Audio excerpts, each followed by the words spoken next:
जय हिंद दोस्तों, आप सभी का स्वागत है आपके अपने यूट्यूब चैनल सेफ एडगो पर।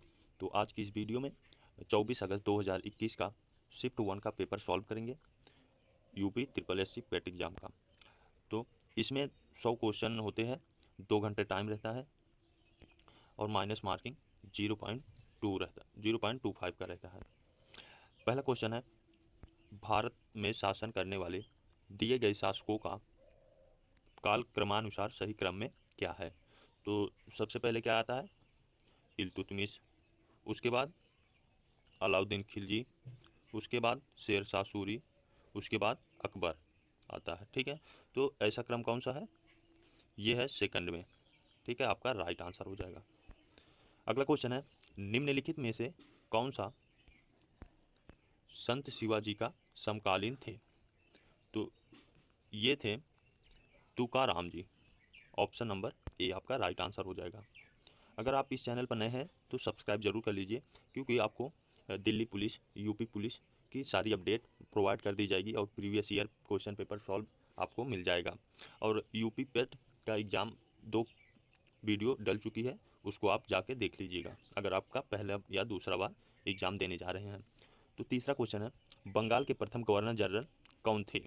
तो बंगाल के प्रथम गवर्नर जनरल जो था वो लॉर्ड वारन हेस्टिंग था। अगला क्वेश्चन है, चरक संहिता संबंधित है। चरक संहिता किससे संबंधित है, तो ये है आपके चिकित्सा से। ठीक है, अगले क्वेश्चन पर चलते हैं। अगला क्वेश्चन है, निम्न में से कौन जोड़ी सही नहीं है। तो इसमें से कौन सी जोड़ी सही नहीं है, वो आपका आंसर हो जाएगा AD 79, यानी 1709 औरंगजेब की मृत्यु, ये सही नहीं है।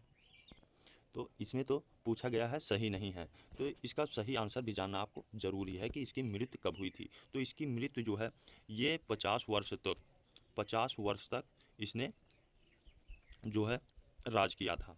तो इसकी मृत्यु जो है दक्षिण के अहमदनगर में 3 मार्च 3 मार्च जो है वो 1707, 3 मार्च 1707 में हुई थी इसकी मृत्यु। अगर ये कभी पूछ लेता है कि औरंगजेब की मृत्यु कब हुई थी, वो 3 मार्च 1707 में हुई थी, और ये अहमदनगर में अहमदनगर में हुई थी। ठीक है, तो यहाँ तक समझ में आ गया होगा। अगले क्वेश्चन पर चलते हैं। अगला क्वेश्चन है, इनमें से किसे भारत के ग्रांड ओल्ड मैन के नाम से जाना जाता है। तो इसको जाना जाता है दादा भाई नौरोजी। ऑप्शन नंबर ए दादा भाई नौरोजी, इनको ग्रांड ओल्ड मैन के नाम से भी जाना जाता है। अगला क्वेश्चन है, सन 1915 और 16 में किसके नेतृत्व में 2 होम रूल लीग शुरू की गई थी। तो आप सबको मालूम होगा, एनी बेसेंट और लिकमान्य तिलक। ठीक है, इनके नेतृत्व में होम रूल लीग शुरू की गई थी। अगला क्वेश्चन है, मिलान करने के लिए दिया गया है, निम्न का मिलान करें। तो कैसे मिलान होगा, इसका आंसर जो आपका हो जाएगा वो ऑप्शन नंबर सी। अगला क्वेश्चन है, करो या मरो का नारा किसने दिया था। करो और मरो का नारा किसने दिया था। ये मोस्ट इंपॉर्टेंट क्वेश्चन है, कई बार पूछा जा चुका है SSC UPP वगैरह में। तो ये इसको तो आपने बचपन में ही पढ़ा होगा, करो या मरो का नारा किसने दिया था। तो इसको दिया था महात्मा गांधी जी ने। Option number D. जब सुभाष चंद्र बोस ने भारतीय राष्ट्रीय कांग्रेस के अध्यक्ष पद से इस्तीफा दिया तो इस पद का प्रस्ताव किसने दिया था।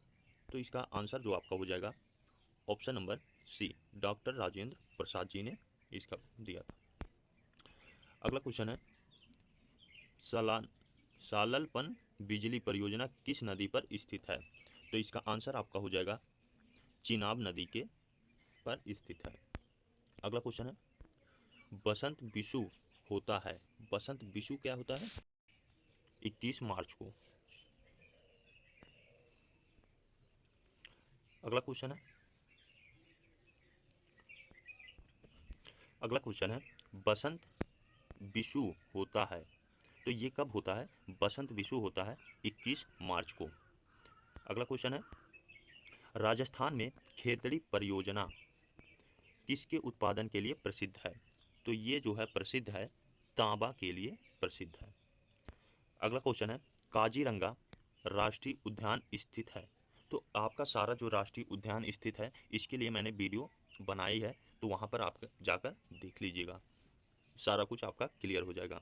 तो इसका आंसर आपका जो हो जाएगा ये असम में स्थित है। अगला क्वेश्चन है, निम्नलिखित में से कौन सी हिमालयी नदी तंत्र की नदियाँ हैं? तो ये हिमालयी नदी तंत्र की नदियाँ जो हैं वो आपकी है 2 और 3, गंगा और Brahmaputra, option number B. Bank दर का अर्थ है, बैंक दर का अर्थ क्या है, इसको एसएससी में भी पूछा गया था। तो बैंक दर का अर्थ जो होता है वो होता है आपका देश के केंद्रीय बैंक द्वारा ली जाने वाली आधिकारिक ब्याज दर।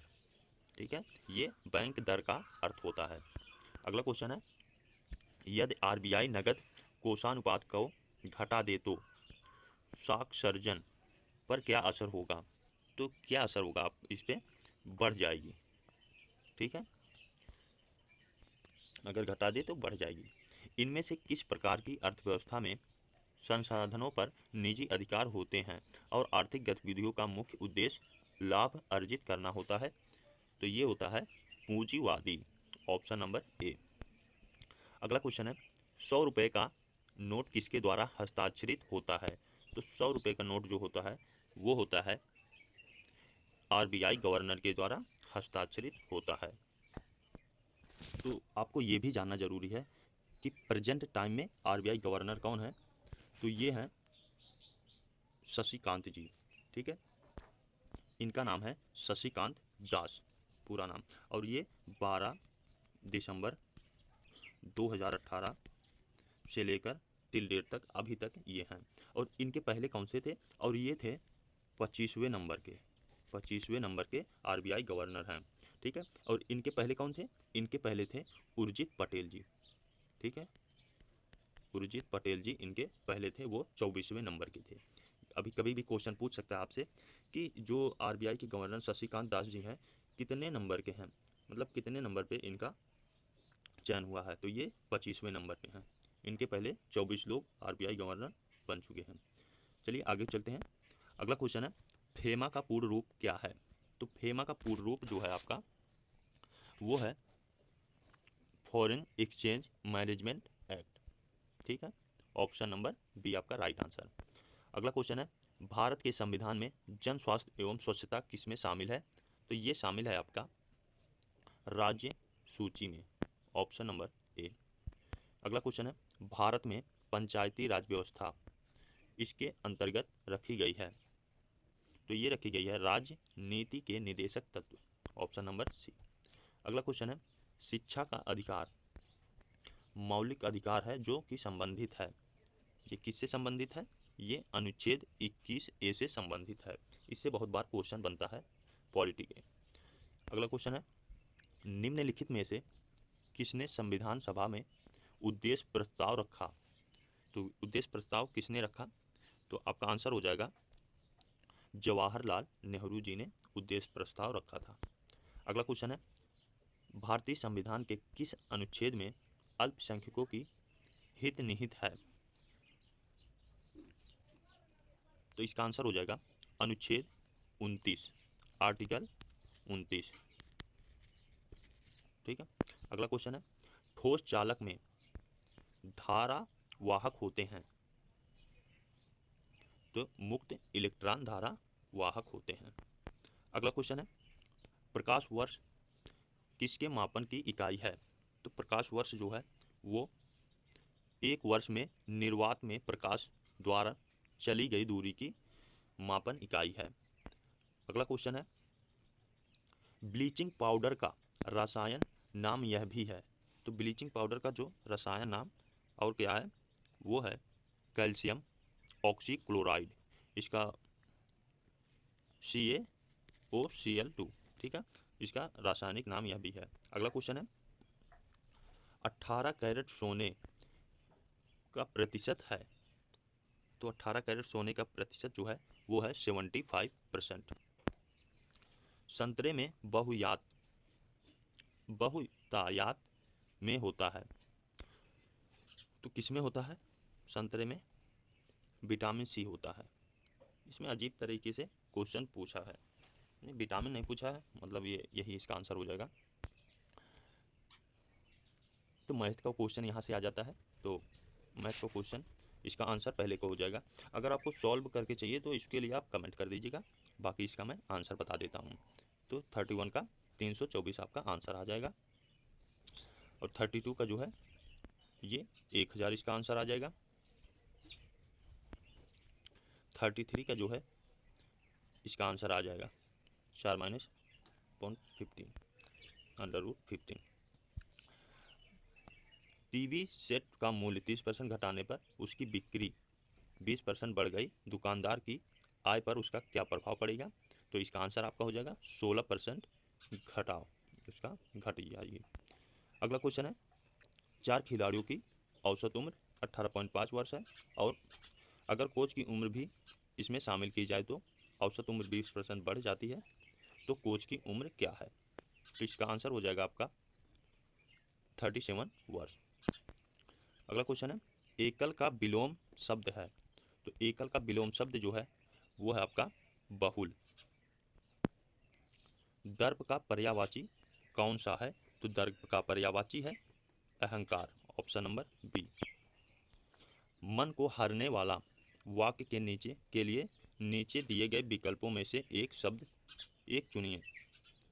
तो इसका आंसर हो जाएगा मन को हरने वाला मनोहर हो जाएगा, ऑप्शन नंबर बी। अगला क्वेश्चन है, गागर में सागर भरना, ये बहुत ही बार मुहावरा पूछा गया है, तो इसको आसानी से आप बता सकते हैं। गागर में सागर भरने का मतलब होता है थोड़े में बहुत कहना। शुद्ध वर्तनी का चयन कीजिए, तो शुद्ध वर्तनी का जो चयन इसमें सही हो जाएगा आपका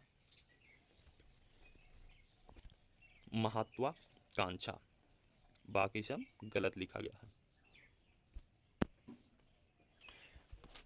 अगला क्वेश्चन है, direction read the passage carefully and answer the corresponding question 41 to 43, मतलब 41 से लेकर 43 तक इसका आंसर जो है इसको रीड करके इसी में से आपको बताना है। 41 से लेकर 42 क्वेश्चन तक इसको एक बार रीड कर लीजिएगा, उसके बाद यहाँ पर आप आंसर दे दीजिएगा।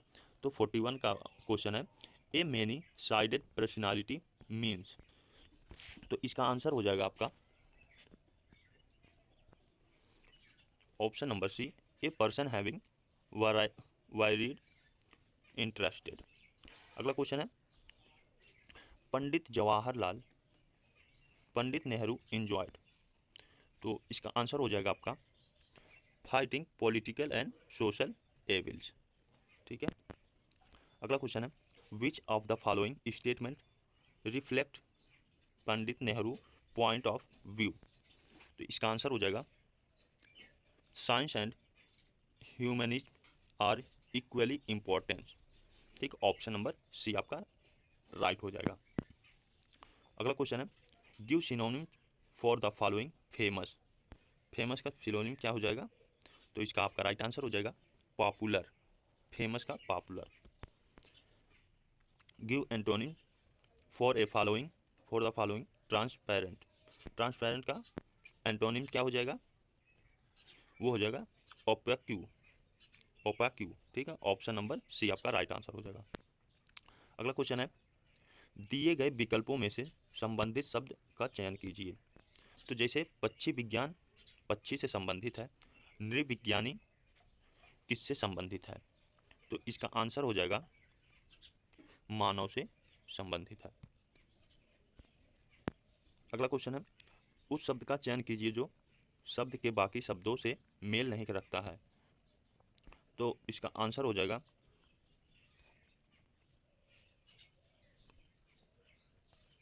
दही, मक्खन, पनीर, ये सब तो दूध से ही बनता है, सभी को मालूम होगा दही, मक्खन, पनीर।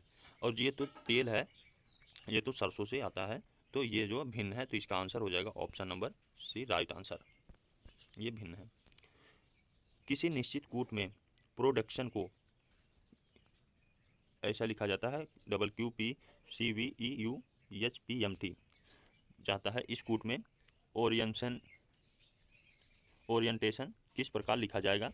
तो इसका आंसर हो जाएगा आपका ऑप्शन नंबर ए। ठीक है, इसको अगर समझ में नहीं आएगा तो कमेंट में बता दीजिएगा, बता देंगे। अगला क्वेश्चन है, रीता की ओर इशारा करते हुए, ब्लड रिलेशन से क्वेश्चन आ गया ये, करते हुए निखिल ने कहा मैं उनकी माँ के पुत्र का इकलौता पुत्र हूँ। रीता निखिल से किस प्रकार संबंधित है? तो इसका आंसर हो जाएगा बुआ से। ये सब बहुत ही आसान, ब्लड रिलेशन वगैरह तो आप आसानी से कर ही लेंगे। यदि किसी वर्ष में 25 अगस्त को गुरुवार है तो उसी में महीने में सोमवार की संख्या है। तो इसका आंसर जो आपका हो जाएगा 5, ऑप्शन नंबर सी। अगला क्वेश्चन है,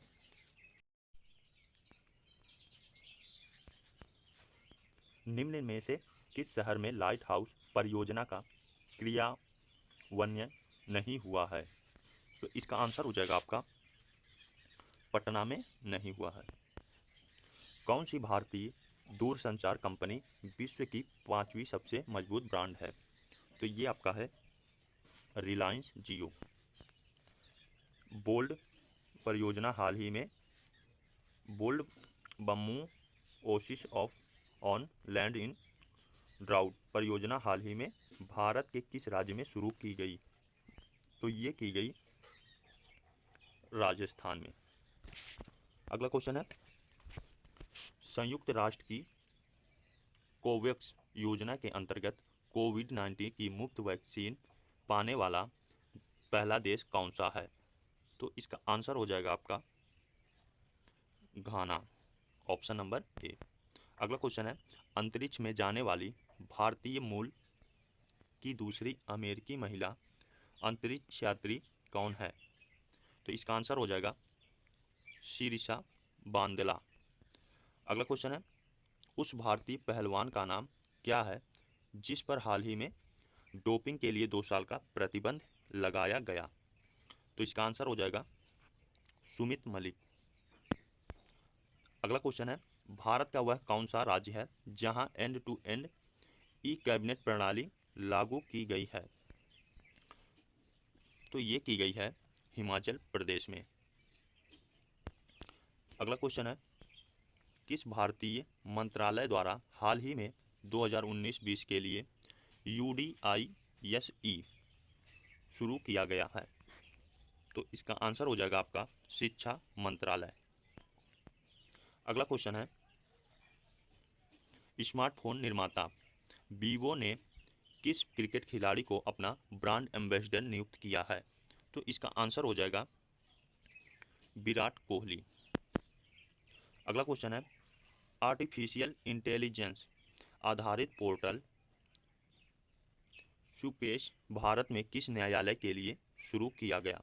तो इसका आंसर हो जाएगा सर्वोच्च न्यायालय। अगला क्वेश्चन है, कितने भारतीय राज्य नेपाल से सीमा साझा करता है? तो इसका आंसर हो जाएगा 5।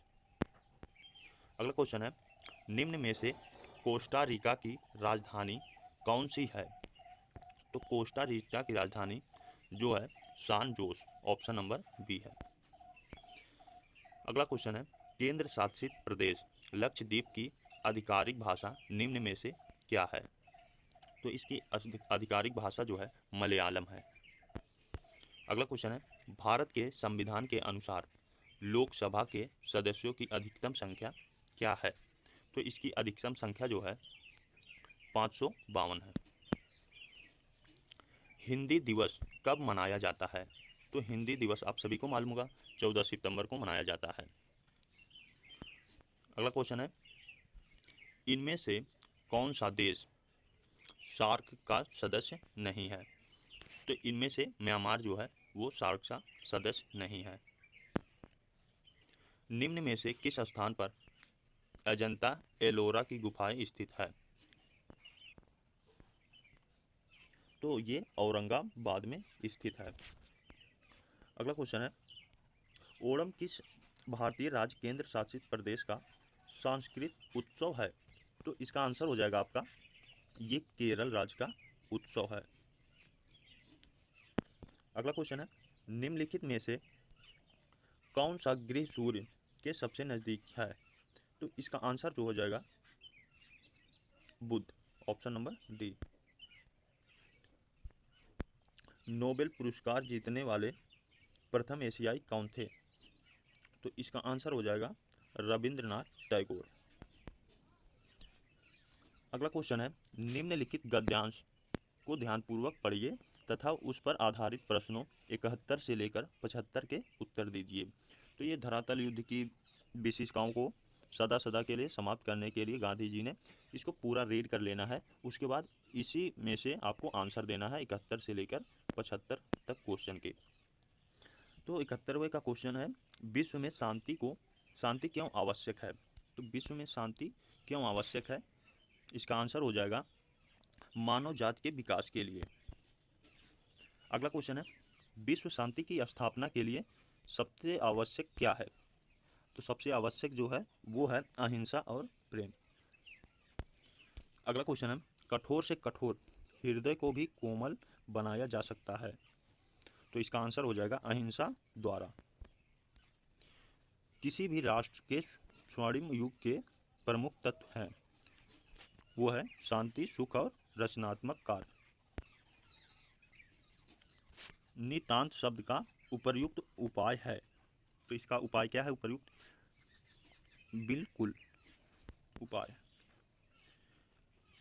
गद्यांश यहाँ भी दिया गया है, तो ये 76 से लेकर 80 तक इसको पूरा रीड कर लीजिएगा ध्यानपूर्वक, उसके बाद आंसर आसानी से आपका आ जाएगा। तो यहाँ पर पहला क्वेश्चन है 76 का, विज्ञान मानव की सबसे बड़ी शक्ति इसलिए कही गई है क्योंकि इसके बल से मनुष्य में प्राकृतिक और प्राणी जगत का सिरमौर है। ऑप्शन नंबर आपका बी सही हो जाएगा। अगला क्वेश्चन है, वैज्ञानिक चिंतन पद्धति में मनुष्य का सबसे बड़ा उपकार यह किया है कि उसे मुक्ति मिली है। तो इसका आंसर क्या हो जाएगा आपका? भ्रमपूर्ण रूढ़िवादी विचारणा से। Option number C. अगला क्वेश्चन है, विश्व के परिवारत लगन का प्रमुख कारण है। तो इसका आंसर हो जाएगा यातायात एवं संचार साधनों का विकास। अगला क्वेश्चन है, हस्तामलक शब्द से अभिप्रेत है। तो इसका आंसर जो हो जाएगा अस्पष्ट और अनायास बोधगम्य। अगला क्वेश्चन है, वैज्ञानिक चिंतन पदबंध से आशय है। तो इसका आंसर जो हो जाएगा स्वस्थ एवं संतुलित चिंतन। अगला क्वेश्चन है, 81 से लेकर 85 तक इस ग्राफ के आपको द्वारा आंसर का क्वेश्चन का आंसर देना है। कितने छात्रों ने भूगोल की अपेक्षा इतिहास में ज़्यादा अंक अर्जित किए हैं? तो उसको ग्राफ जो है बढ़िया से देख लीजिएगा, उसके बाद आपका आंसर आराम से निकल जाएगा। तो इसका आंसर हो जाएगा 3। अगला क्वेश्चन है, निम्न में से किन छात्रों को भूगोल की अपेक्षा इतिहास में कम अंक मिले हैं? तो कितने को मिले हैं? तो इसका आंसर हो जाएगा ऑप्शन नंबर बी। अगला क्वेश्चन है, भूगोल में छात्र 3 से 4 के मध्य अंक की प्रतिशत बढ़त है। तो इसकी प्रतिशत बढ़त क्या है? आंकड़े अपर्याप्त है। अगला क्वेश्चन है, इतिहास भूगोल के अधिकतम अनुपात न्यूनतम अनुपात का अंतर है 1.20। Option number D. अगला क्वेश्चन है, छात्र 4 को भूगोल में 60 अंक मिले, उसके इतिहास में अंक हैं। तो इसका आंसर हो जाएगा 75। अगला क्वेश्चन है, 86 से 90 ग्राफ का अध्ययन कर निम्नलिखित प्रश्नों के उत्तर दें। ठीक है, तो 86 का आंसर जो हो जाएगा 2016 से 17। अगला क्वेश्चन है, पहले 4 वर्षों के उत्पादन की तुलना में अंतिम 4 वर्षों के में कच्चे ऊन का उत्पादन बढ़ गया है। तो इसका आंसर हो जाएगा 22.2। अगला क्वेश्चन है 8 वर्षों के दौरान औसत उत्पादन था। तो 8 वर्षों के दौरान इसका औसत उत्पादन जो था वो आपका था 62.5 EMT। उत्पादन में पिछले वर्ष की तुलना में अधिकतम प्रतिशत घटत किस वर्ष रही? तो इसका आंसर हो जाएगा 2018 से 19। अगला क्वेश्चन है 2014-15 में कच्चे ऊन का उत्पादन 2019-20 के उत्पादन का कितना था? तो आपका आंसर हो जाएगा 3:4, 3/4। यहाँ पर क्वेश्चन दिया गया है 91 से लेकर 95, दी गई तालिका के आधार पर निम्नलिखित प्रश्नों के उत्तर दीजिए। 5 सेल्समैन द्वारा अर्जित वार्षिक कमीशन। चलिए देखते हैं। यहाँ पर आपका आंसर जो हो जाएगा 2016। वर्ष 2018 में बी का कमीशन पांचों सेल्समैनों के उसी वर्ष के कुल कमीशन का लगभग कितना प्रतिशत था? तो इसका आंसर हो जाएगा 19.05। अगला क्वेश्चन है किस सेल्समैन का 2018 में कमीशन 2015 की तुलना में उच्चतम वृद्धि दर्शाता है? तो इसका आंसर हो जाएगा ऑप्शन नंबर डी। अगला क्वेश्चन है निम्न में से किस वर्ष में किसी भी सेल्समैन द्वारा अर्जित उच्चतम और न्यूनतम कमीशन का अंतर अधिकतम है? तो इसका आंसर हो जाएगा 2019। वर्ष 2019 में सेल्समैन डी द्वारा अर्जित कमीशन ए द्वारा अर्जित कमीशन का लगभग कितना प्रतिशत है? तो इसका आंसर हो जाएगा इनमें से कोई नहीं। अगला क्वेश्चन है 96 से लेकर 100 तक दी गई तालिका सारणी का ध्यानपूर्वक अध्ययन करें तथा नीचे दिए गए प्रश्नों के उत्तर दें। निम्नलिखित में से किस महीने में खुले खाते की संख्या की औसत महत्तम है? तो इसका आंसर हो जाएगा आपका सितंबर। अगला क्वेश्चन है अगस्त में खुले खातों की संख्या जून में खुले खातों की संख्या से लगभग कितने प्रतिशत कम या ज़्यादा थी? तो इसका आंसर हो जाएगा 35.3। अगला क्वेश्चन है मई से सितंबर तक एंजल में खुले खातों की संख्या में से जेरोधा में खुले खातों की संख्या का अनुपात क्या है? तो इसकी खुले खातों की संख्या जो है 1.04। आंसर आपका ऑप्शन नंबर डी हो जाएगा। अगला क्वेश्चन है किस शेयर ब्रोकर में खुले खातों की औसत संख्या महत्तम है? तो इसका आंसर हो जाएगा आपका tradable, option number C. अगला क्वेश्चन है ट्रेड बुल में खुले खातों की संख्या का औसत शेर खान में खुले खातों की संख्या के औसत का लगभग कितना प्रतिशत कम या ज़्यादा था? तो ये इसका आंसर जो हो जाएगा 57.82। अगला क्वेश्चन है करंट अफेयर का है हांगझोउ चीन में चल रहे 19वें एशियाई खेलों में गोल्ड मेडल जीतने वाली सिप्त कौर साम्राज्य निम्नलिखित किस खेल से संबंधित है? इसको आप आंसर कमेंट बॉक्स में बताइएगा। तब तक के लिए धन्यवाद, मिलते हैं नेक्स्ट वीडियो में। तो अगर इस चैनल पर नए हैं सब्सक्राइब जरूर कर दीजिएगा और चैनल को शेयर कर दीजिए। धन्यवाद।